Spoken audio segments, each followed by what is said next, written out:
Hey mate, today we're talking about the very hard animal flow move, the crab reach. This one is quite a hard one, especially if you're all jammed up in your back, but I've got a special little present for you later on in this video that'll help you out with that. We're also gonna go through the mistakes and also just a few little tricks that I like to do to help you to get there quicker and get an awesome crab reach. Let's check it out.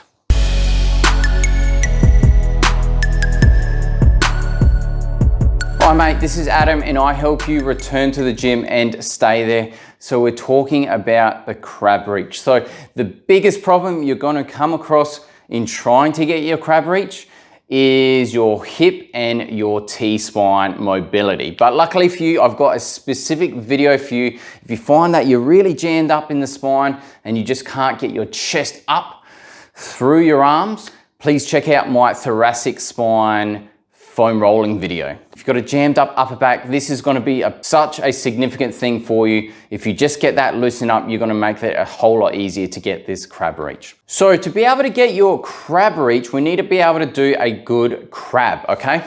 So what we've got here is we wanna make sure that everything is shoulder width apart, like so here. We don't want to be too bunched up over here or too close to, somewhere in the middle of that. And the way I think of a crab reach, it's kind of like a one-handed back bridge, okay? If you know what a back bridge is, it's something like, they usually do it in gymnastics. They have their hands up like this and they press up like so, okay?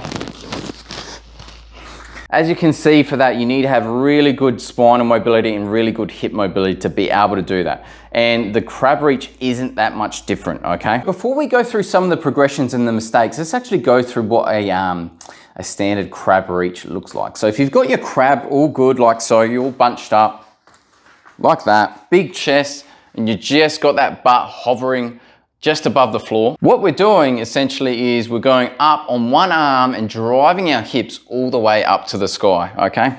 So the way we do that, if I go up on this left hand here that I'm moving my fingers, is I'll pop up like that, put my hand on the chest like that, and I'm driving up my butt, hips, poking my knees out, not in, and just really squeezing my butt and letting that arm dangle like that. Because I can go on a bit of an angle, it's gonna make it a lot easier on your thoracic spine, but it's still gonna be quite hard for you. So what we wanna make sure when we're doing the crab reach is that we've got a big chest and we're not shrugging up while we're doing it, okay? If you find that you are shrugging up or you're letting your shoulders munch on those ears, it's probably because you maybe don't have the strength there yet, and you should probably maybe stick to the progressions I'm going to show you just a little bit later on.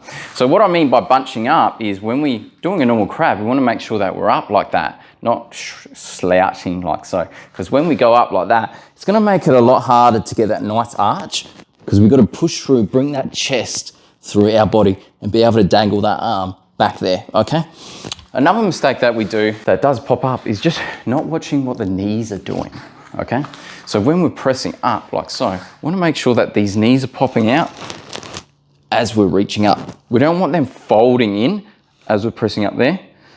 We want to drive them out so that we can get your glutes fired up and really squeeze our glutes right at the very top of the movement. Another mistake that people make is they end up on their toes to compensate, okay? So a lot of people they'll see is they'll press up like that and then they'll press up on their toes, okay? Just so that they can kind of cheat the movement a bit. So always just make sure that you keep those heels down on the floor. Now, as far as goes for progressions here, if you're finding that the one arm, the normal crab reach is a little bit much for you, there are some progressions that can get you there a little bit quicker. So the first one is just your standard back bridge here. So we can have our feet here like that, and we're in our crab position and we're just thinking about just driving our hips up to the sky. So we'd be in this position here, and what we're thinking about doing is just squeezing our butt. Okay, so we can do this for some reps, or we can actually just hold it there. And what you want to make sure is you want to try to bring your chest through and then just really squeeze your butt there, okay? So what this will do is just be able to build up a bit more strength in your arms and also start to mobilize your upper back and also opening up your hips a little bit too. So your back bridge could start off just something like this and then eventually get to lockout.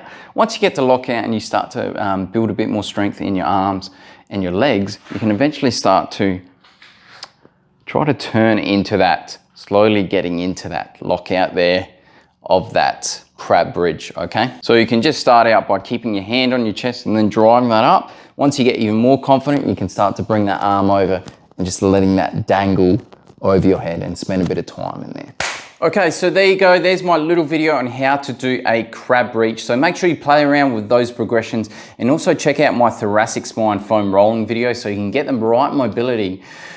You can do a bit of foam rolling and move around a bit and then try to get your crab reach after that. Because if your spine is really jammed up, if your hips are jammed up, it's gonna make it a real big effort. And by maybe doing the crab reach is gonna help you out a little bit, but getting a foam roller out, doing some stretches and stuff like that is really gonna help you in the long run and make it a lot more fun trying these animal movements. Anyway, make sure you check out those progressions. Also, if you want to see more great videos like this from me, please make sure to click the subscribe button. Also give this a thumbs up. And why not write a comment below? Just comment below what is your favorite animal flow movement.